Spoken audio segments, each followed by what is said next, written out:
오늘은 이제 이 육친의 이제 통변성에 대해서 얘기를 할 건데,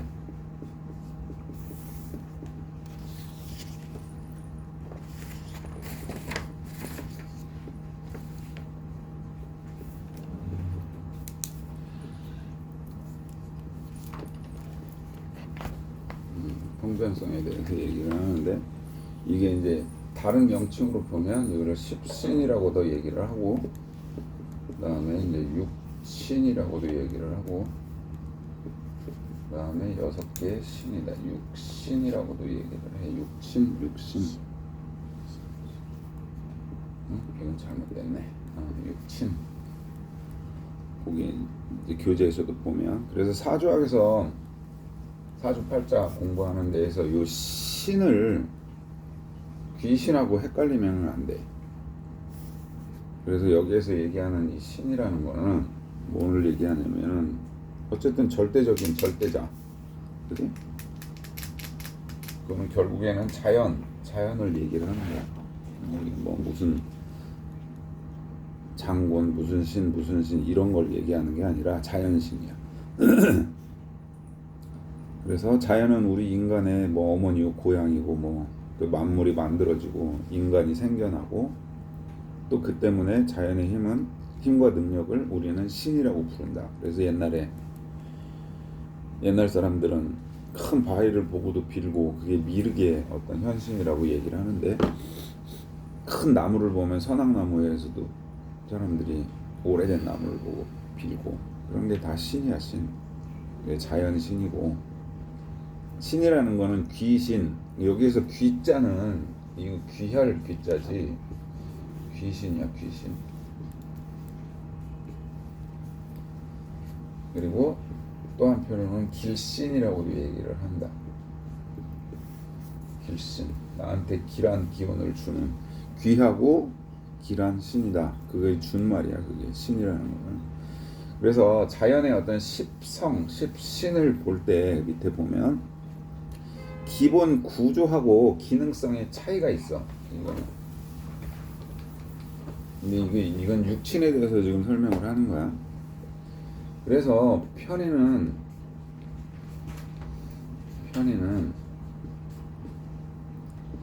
거기에 보면 그 다음에 이슬로 비유를 하고, 그 다음에 정의는 물과 공기를 얘기를 한다.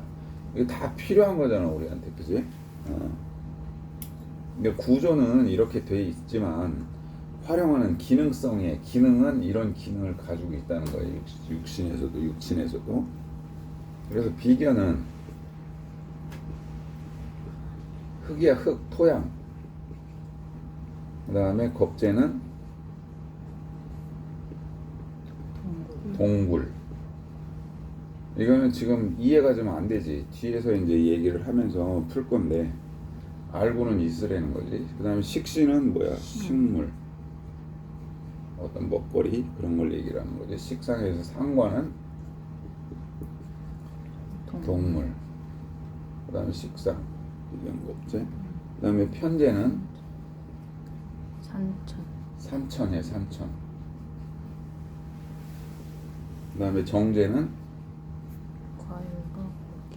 과일, 고기, 이런 먹거리를 얘기를 하는 거고. 그 다음에 평관은 폭염, 폭한. 그지? 그 다음에 정관은 1월에 온행. 이건 계절하고 관계가 있는 거지. 자, 이게 육친이라는 게, 그지? 십성이라는 게, 가만히 이렇게 봐봐. 우리 인간하고 다 밀접한 관계가 있다는 거야, 살아가는 데서. 여기서 하나라도 없으면 어떻게 돼? 못 산다니까. 비 안 오면, 뭐 이슬도 마찬가지지만, 비 안 오면 우리 죽어, 인간은. 물하고 공기 없으면 어떻게 죽지? 막말로 흙이 없어. 흙이 없으면 이런 것들이 다 존재하지 못한단 말이야. 식물, 동물, 과일, 고기, 내가 먹을 수 있는 게 아무것도 없다고. 겁재는 동굴에 있는데 동굴 안에도 여러 가지가 존재를 하지. 그 안에 그냥 구멍만 뚫려 있고 땅 속에 굴이 파져 있다고 그러는 게 아니라 그거는 어떤 휴식처도 되고 동굴은 여러 가지 어떤 동물들의 휴식처가 되기도 하고 피난처가 되기도 하고 여러 가지로 필요한 게 있다고. 그리고 식신은 식물이고 뭐 두말하면 잔소리지. 이건 식물은 우리가 먹고 사는 그런 거니까. 동물도 마찬가지고. 그 다음 편재가 산천인데 물이 없고 산이 없으면 우리 인간은 못 산단 말이야. 사막에서 살아? 물론 거기서도 유목을 하면서 사는 사람들이 있지만 그건 극한의 경우고, 산천이 없으면 못 살지. 뭐 과일하고 고기도 당연히 있어야 되고. 자, 근데 여기서 평관하고 정관이 나오는데 이거는 1월의 운행이고 덥고 추운 거를 얘기를 하는 거야. 근데 덥기만 해서도 못 살고 지구가, 그지? 지금 지구가 온난화 때문에 문제잖아. 춥기만 해도 물론 못 살지. 옛날에 빙하기 때는 다 모든 동물들, 사람까지도 다 죽었던 시절이니까. 그래서 덥고 추운 게 일정하게 어떤 1월의 운행, 계절의 흐름이 있어야 된다는 거야. 우리가 살려면. 그래서 이 육신은 무조건 다 우리가 생활하는데 필요한 거야. 지금은 당장 이해는 안 되는데 뒤로 넘어가 보면, 자, 이거는 이런 어떤 십성에 여기가 육친이긴 하지만, 그지? 십성이라는 건 10개잖아. 하나, 둘, 셋, 넷, 다섯, 여섯, 일곱, 여덟, 아홉, 열. 그래서 십성이야. 그래서 이 십성론을 본격적으로 응용해 보면 기초적인 이치를 부연 설명하면 또 확대해서 이해를 하도록 하는 것이 폭넓은 이해를 하는 데 도움이 된다. 그래서 항상 얘기하지만 명리를 하면 생각을 많이 해야 돼. 그래서 생각의 폭을 넓히고 다양한 대상에 대입시켜보는 것이 가장 효과적이야. 과연 이런 물건 외에 다른 거는 나한테 어떤 역할을 하는지, 편인의 역할, 정인의 역할, 뭐 비견, 겁재의 역할, 뭐 그래서 이런 류의 십성 분류의 훈련은 밑에 중간 밑으로 나가면 내려가면 십성 분류의 훈련을 많이 하면 할수록 유리해. 그래서 맨 밑에 이제 별표 보면 기본 구조와 기능성의 차이에서, 기본 구조와 기능성이라 함은 원론적인 이치냐와 그 원론이 생성하는 기운의 활용이냐의 문제. 예를 들어서 나왔지. 잠깐 중지해. 자, 예를 들어서 어떤 물이라는 인자가 있다. 물이라는 십성에서. 자, 물은 이게 어떠한 물질이야?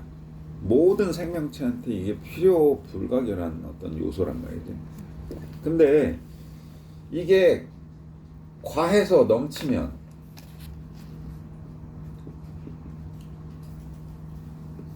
이게 홍수가 된다면, 홍수가. 그래서 생명체를 상하게 한다. 그래서 모든 육친이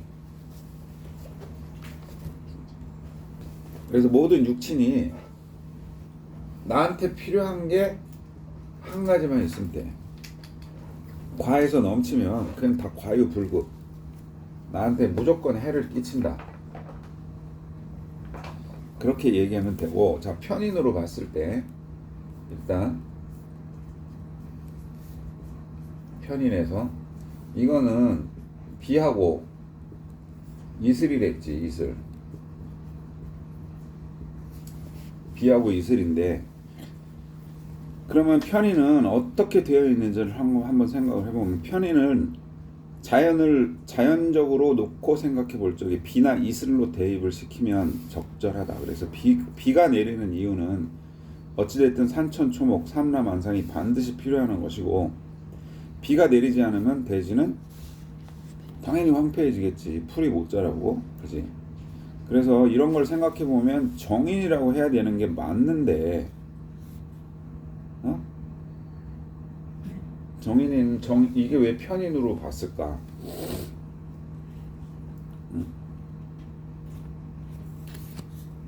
왜 그렇게 봤을까? 정인은 나의 엄마 같은 그런 기운이고 편인은 어떤 계모의 기운이라고 얘기를 했잖아 저번에. 네. 그지? 근데 왜 우리한테 필요한 이 물과 이슬을 정인의 범주에 놓지 않고 편인, 이 엄마, 어머니, 편인의 계모의 그 기운에 갖다가 놨을까? 이거는 필요할 때만 내려주면 돼. 비가 계속 내리면 어떻게 돼? 안 된댔잖아. 홍수는 됐지. 그러니까 비하고 이슬은 편인으로 보는 게 맞다. 필요할 때만 내려주면 돼. 그래서 장마가 지는 것도 좋은데 그 장마가 길어지면 홍수가 나고 우리는 생각이 벌써 바뀌어져. 몸뚱이 끈적끈적해지지. 그래서 집에 막 곰팡이 피지. 그 다음 비가 계속 내리면 사람이 우울해진단 말이야 마음이. 그래서 원망을 해. 나중에는 비가 계속 내리면 원망을 하게 된다. 그래서 편인이야. 비하고 이슬은 편인이다. 그래서 사람은 다 똑같아. 비가 처음에 내릴 때는 시원해 좋아. 근데 이게 한 일주일 정도만 내리면 이 사람이 정서적으로 무너지는 거야. 그리고 생활에서도 불편한 일이 생겨. 홍수가 나고 집으로 물이 들어오고, 그지? 그래서 비는 그렇다고 치고, 자 이슬은 또 왜 그래?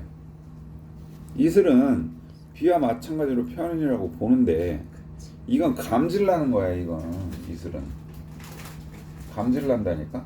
비처럼 쫙 내려주는 것도 아니고 그냥 나뭇잎에 물방울만 맺혀주는 거야. 근데 한참 가물어 있을 때는 이 이슬도 도움은 된다고. 근데 해만 딱 뜨면 어떻게 확 말라서 없어져 버리지. 그러니까 감질나는 존재야 이게. 그래서 우하고 비하고 이슬은 편인의 범주에 놓는다.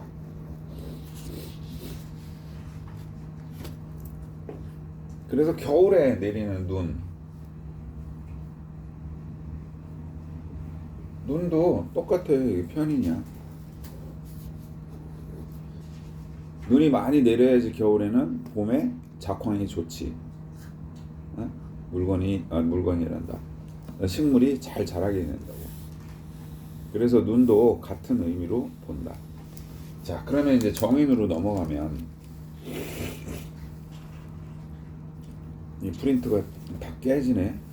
다시 한번 수정해야 되겠다. 그래서 정인은 이제 물하고 공기로 보는 거야. 물하고 공기. 이거야말로 참다운 정인의 성분이지. 물은 하루라도 생명체를 떠날 수가 없고, 물이 없는 곳에서는 어떤 형태로든지 생명이 존재할 수가 없다. 그래서 화성에도 뭘 보내고 어디에도 뭘 보내고 할 때도 제일 인간이 중요하게 생각하는 게 물하고 공기잖아. 그지? 그게 없는 데서는 인간이 존재를 할 수 없기 때문에. 자, 반면에 물만 있다면 어떻게 돼? 다양한 형태로 어떤 생명이 살아갈 방법이 강구되는 거죠. 그렇다고 물이라고 하는 존재가 영원한 어머니와 같은 존재로 보고, 물이라는 거를, 그 다음에 모든 생명체는 물의 힘을 의지해서 생겨나고 살아갈 수 있는 것이 자연의 법칙이야. 아기가 뱃속에 잉태를 했을 때도 어디에서 자라? 양수, 물속에서 자란단 말이야. 그래서 물이 없으면 이 생명이 탄생하는 것조차도 불가능해. 그래서 가장 중요한 게 물이고, 그치? 공기도 물론 중요하지. 근데 물보다도 어떻게 보면 일단 숨은 쉬어야 살 거 아니야. 물은 안 먹어도 좀 살지만 숨은 3분, 5분 그 안에 죽어. 그래서 공기도 정인의 어떤 영역에 있는 거다. 식물도 공기가 없으면 못 살아. 광합성 하잖아, 그지? 공기가 있어야 돼. 그래서 물과 공기는 정인의 영역, 그 다음에 비하고 이슬은 그 다음에 눈까지 포함해서 이거는 편인의 영역이다. 그래서 생각을 많이 하고 모든 거를 다 대입을 한 번씩 해보는 거야. 아, 이거는 과연 뭘까, 육친의 분류에서. 자, 다음으로는 이제 비견인데, 비견은 토양이야, 토양. 토양이지.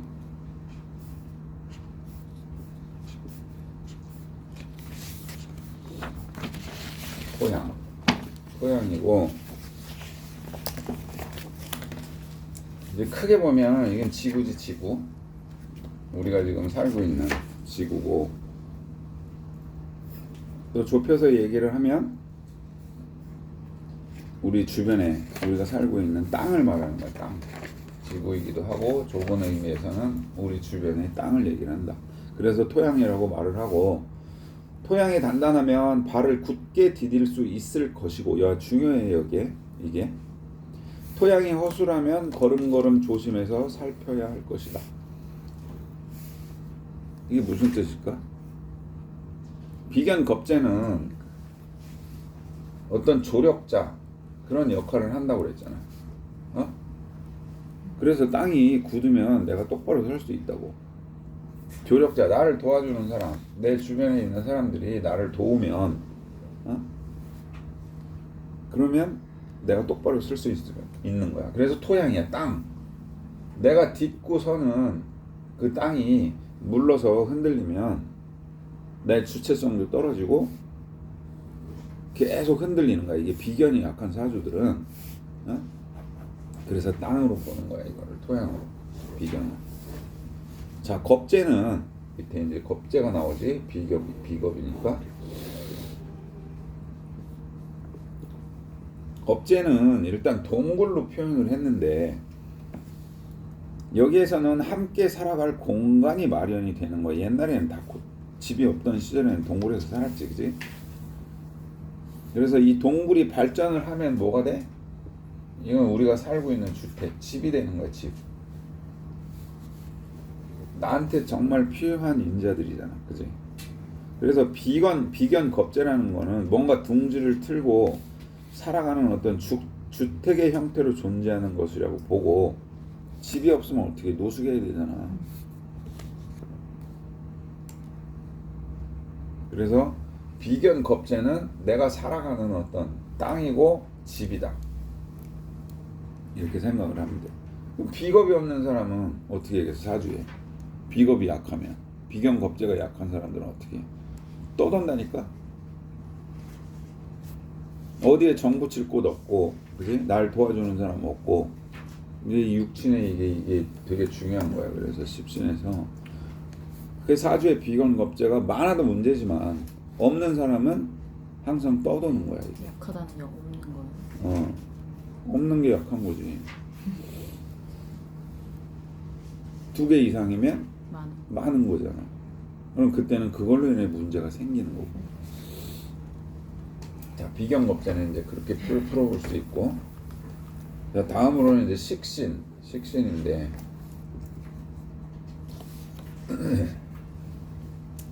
식신은 식물을 얘기를 해. 식물.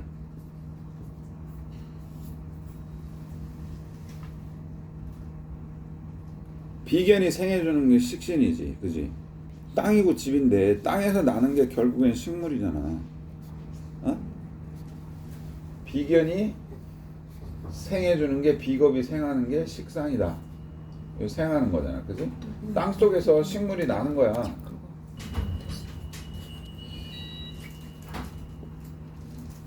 그래서 비겁이 생해주는 게 식상이니까 거기에 써놓은 것대로 비견 생 식상이야. 그래서 이론으로 보면, 자, 이제 이해가 조금씩 가는 거야, 이제, 그지? 처음에는 비견 겁재, 비견이 왜 식상을 생하는지 이해가 안 갔는데, 이 심화를 하다가 보면, 심화 학습을 하면 이제 이해가 가는 거야. 땅이 있어야 그 땅 속에서 식물이 나는 거야, 그지? 그래서 비견이 생하는 건 식상이다. 그래서 땅에서 나온 식물을 식신으로 대입을 할 수 있다. 그리고 식신은 표현이라고 할 수 있는데, 표현이라고 할 수 있는데, 실제로 땅에 따라서 나타나는 식물이 다르지. 응? 네. 그럼 이거를 어떻게 해석을 하겠어? 비견 겁재. 자, 내가 어떻게 살았느냐에 따라서 발현되는 이 식신, 식상의 기운은 달라진다는 거야. 그러니까 뭔 소리냐면, 습한 데에서는 버섯이 많이 자라. 산에서도, 땅에서도. 근데 부식토가 많은 데에서는 뭐 더덕이 난대. 뭐 내가 농사꾼은 아니고 이런 식물에 관심은 없지만, 부식토가 많은 데에서는 더덕이 난다고. 그지? 막말로 제주도에서 귤이 나고 서울에서는 귤을 못 키우잖아. 물론 기후적인 것도 있지만 땅도, 제주는 화산 토지. 그래서 내가 어떻게 자랐는지. 자, 조실부모하고 혼자서 떠돌았어. 물론 자수성가 하는 사람도 있겠지만, 그런 사람들은 결국에 제대로 된 부모 밑에서 유복하게 커서 대학을 졸업하고 이렇게 순탄하게 길을 걸어온 사람하고는 이 식신의 기운이 다르다는 거예요. 키워지는 나무가 다르다고. 그래서 사주팔자를 볼 때는 그 사람이 어떻게 살았는지, 어떤 집안에서 났는지, 이것도 되게 중요한 거야. 똑같은 사주를 가지고 태어나도 어떤 사람은 대통령이 되고 어떤 사람은 노숙자가 되는 게 이런 이유라는 거야. 자, 그러면은 이제 상관이 나왔어. 식신이 있고 이제 상관이 나왔어. 식물이고, 상관은 뭘로 보냐? 이건 동물로 보는 거예요. 동물. 식신은 식물이고 상관은 동물이야. 근데 식물이 자라는데 동물도 있지. 나무가 피면 일단 개미도 생기고, 개구리도 생길 거고, 그지? 그런 사슬이, 먹이 사슬이 존재하게 된단 말이야. 그래서 유칼립스 나무가 있는 데는 뭐가 있어? 코알라가 있고, 그지? 초원에서 양과 말, 이런 데에는 초원의 풀, 야들야들한 풀이 있으니까 양과 말, 소, 그 풀을 뜯어먹는 동물이 있단 말이야. 근데 그 동물만 있냐? 그 동물을 또 먹이로 하는 맹수들이 또 존재하고, 그지? 그래서 이게 식신은 식물에 비유하고 상관은 동물에 비유를 하는 거야. 다 어디에서 나오는 거야? 땅에서.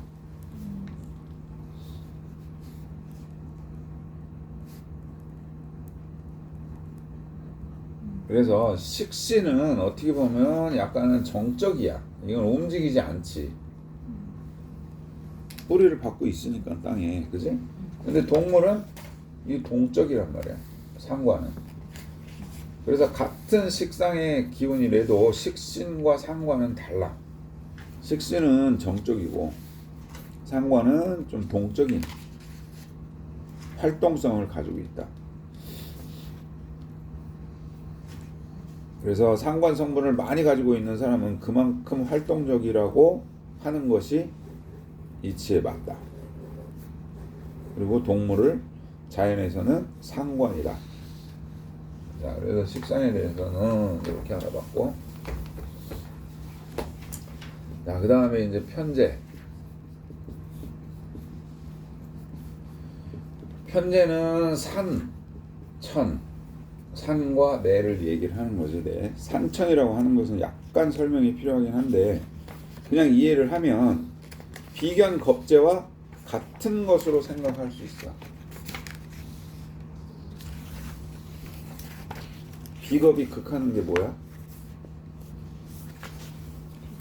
비겁이 극하는 게 비극, 재성이잖아. 그지? 그래서 비견하고 겁재하고 같다고는 보는데, 그래서 차이를 두는 데 있어서는 즉 풍경에 대한 설정으로 편재를 도입한다. 그러니까 산이 높고 낮은 형태, 또 물이 도랑을 타고 흐르는데 좁은 골짜기, 넓은 강, 뭐 이런 것들의 상황 설정이 편제야, 편제. 땅인데 비경겁제는, 편제는 산이야, 산. 이 땅에 산이고 이 산의 골짜기를 타고 내리는 내, 천, 그 의미라는 거야. 땅은 비경겁제고, 그래서 같은 거야. 의미는 같은데 다르지. 같은데 달라. 그래서 즉 비경겁제는 어떤 토양에 관한 평면적인 관점에서 본 거고, 편제의 산천은 어떤 입체적인 관점에서 본 거야. 그래서 편제라는 거는, 편제를 가지고 있는 사람은 이 객관적인 어떤 사물을 관찰하는 능력이 뛰어나.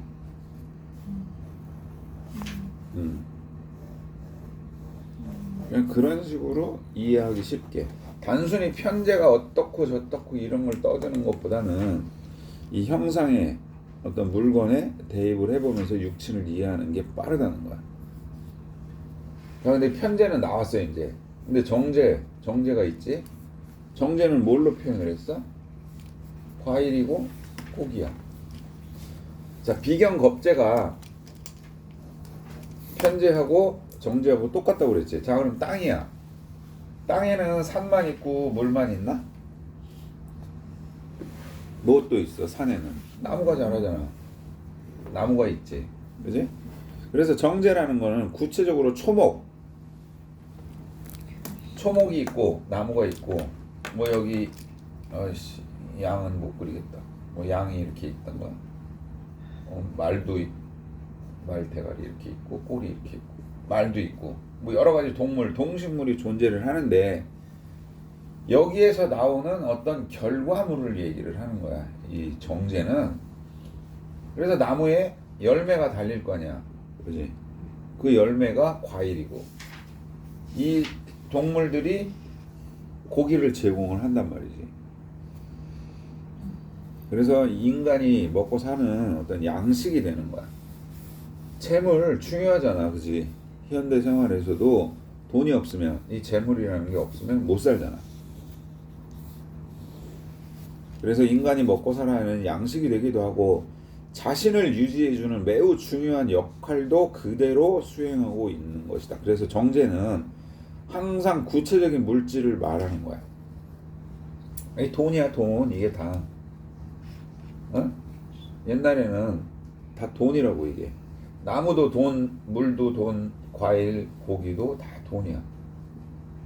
돈하고 연관이 돼 있는 거야. 현찰. 그래서 고기나 과일 또는 곡식이 없다면 인간은 살아갈 방법이 없지. 그래서 농부가 농사를 지어서 초목을 기르고, 목부는 가축을 길러서 고기를 얻고, 이들이 노력하는 것을 식신과 상관이라고 하는 거야. 일하는 거잖아. 일. 식상은 일이란 말이지, 나한테.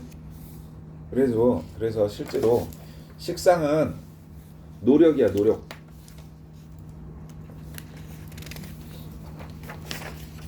그래서 노력을 한 결과로 먹고 살 양식을 구한다 하는 것이 가장 큰 이유. 그래서 편제, 정제는 돈으로 보고, 편제는 산천을 얘기를 하고, 정제는 과일하고 고기. 우리가 먹고 사는 돈이다, 돈. 지금이야 다 마트 가서 사 먹지만, 옛날에는 자급자족이잖아, 그지? 농사 지어서 열매를 따먹고, 그지? 가축을 키워서 고기를, 또 털을 옷으로 쓰고, 그지? 그래서 정제하고 편제는 이런 의미가 있고,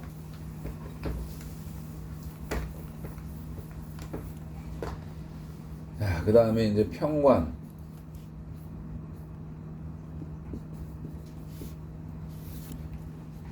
평관은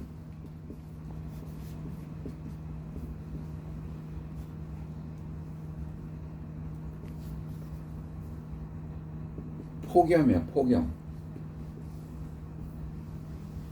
엄청난 더위지. 그 다음에 혹한.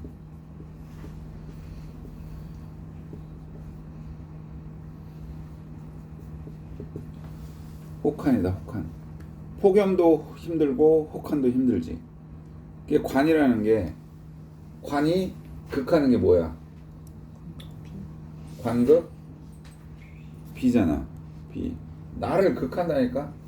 인간은 폭염하고 이 혹한을 견디기 힘든 거야.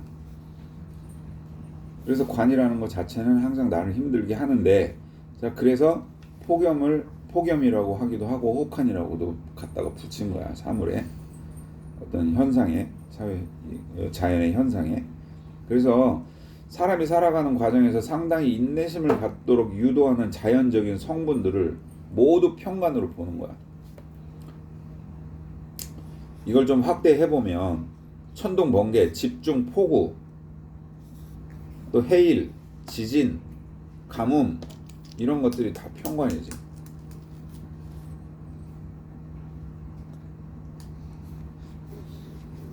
그래서 뭐 여기에는 이제 뭐 정축년에 백중의 서리야 사리가 아니라 백중서리.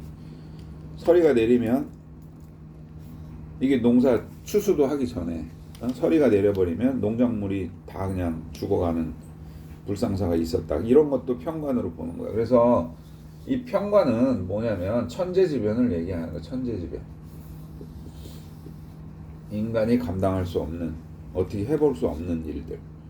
그래서 무슨 일이 생기면 항상 인재냐 천재냐 이런 걸 문제를 얘기를 하는데, 그 중에 바로 천재지변이 바로 평관이다.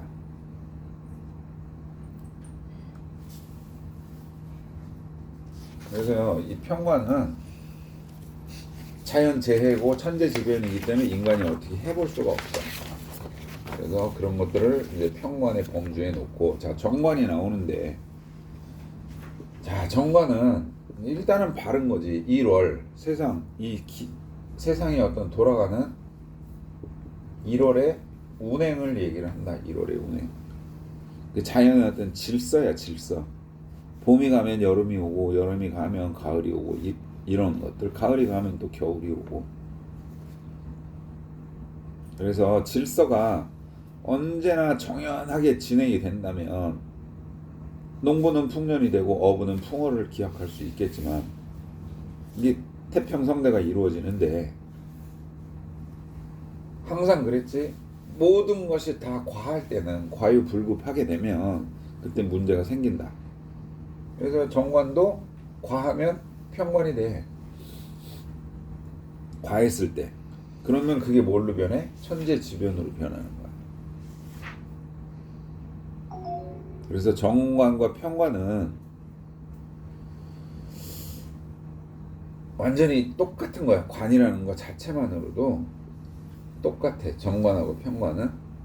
어쨌든 1월의 운행인데, 그 1월의 운행에서 폭염, 혹한, 그 다음에 뭐 천둥, 번개, 뭐 회오리, 돌풍, 뭐 이런 것들이 이 1월의 운행에서 삐딱선을 타는 거지. 과해지면 그게 천재지변으로 바뀐다. 언제든지 바뀔 수 있는 거야. 그래서 바람도 산들산들 불어주면 어부는 돈만 가지고도 배를 움직일 수 있잖아. 돛을 올려서. 근데 그게 비바람이 심하게 돼가지고 바람이 지나쳐서 태풍이 되면 배는 순식간에 좌초가 되는 거야. 그래서 정관과 평관은 항상 똑같은 범주에 있으면서 언제든지 돌변할 수 있다. 그래서 정관하고 평관은 항상 양면성이야. 양면성. 동전의 양면처럼 두 개의 기운, 하나의 동전으로 이어져 있지만 언제든지 이로울 수도 해로울 수도 있다는 거야. 그래서 여기에서 자연에서 운행되는 질서라고 하는 것도 역시 동일한 의미로 해석이 되고, 정관은 만나면 도움이 되지만 평관은 우리의 생명이 위태로워진다. 그래서 이게 사주팔자에서도 그대로 드러나. 그래서 이러한 차이를, 저 사람이 평관인데 아니면 저 사람이 정관인데 항상 저럴까? 이런 것들을 읽어내는 게 기술이고, 공부를 많이 하면 그거를 십성, 이 육친에만 대비를 해도 그 사람이 어떤 성격인지, 어떨지 일단 격 자체가 평관, 정관 이런 격을 가지고 있는 사람들은 똑같잖아, 그지? 동전의 양면이라니까. 정관이 항상 바르고 좋은 것 같은데 이 사람이 뚜껑이 딱 열리면 평관은 변한다니까. 그런 얘기야. 그래서 이 십신이라는 게 왜 필요하냐?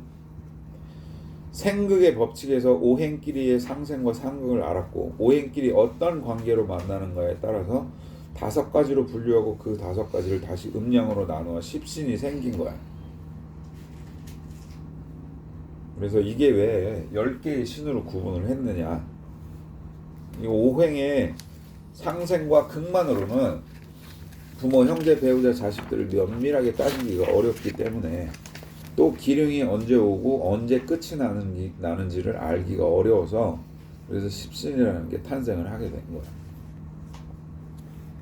그래서 통변성의 종류 십신에는 비경, 겁재, 식신, 상관, 편재, 정재, 평관, 정관, 편인, 정인 이렇게 10개의 십신, 또 비겁, 식신, 상관, 재성, 관성, 인성 이렇게 묶어서 또 육신 이렇게 얘기를 하는 거야. 그래서 공통적으로는 육친이라는 말로 통용을 한다. 자, 이제 오늘은 여기까지 하고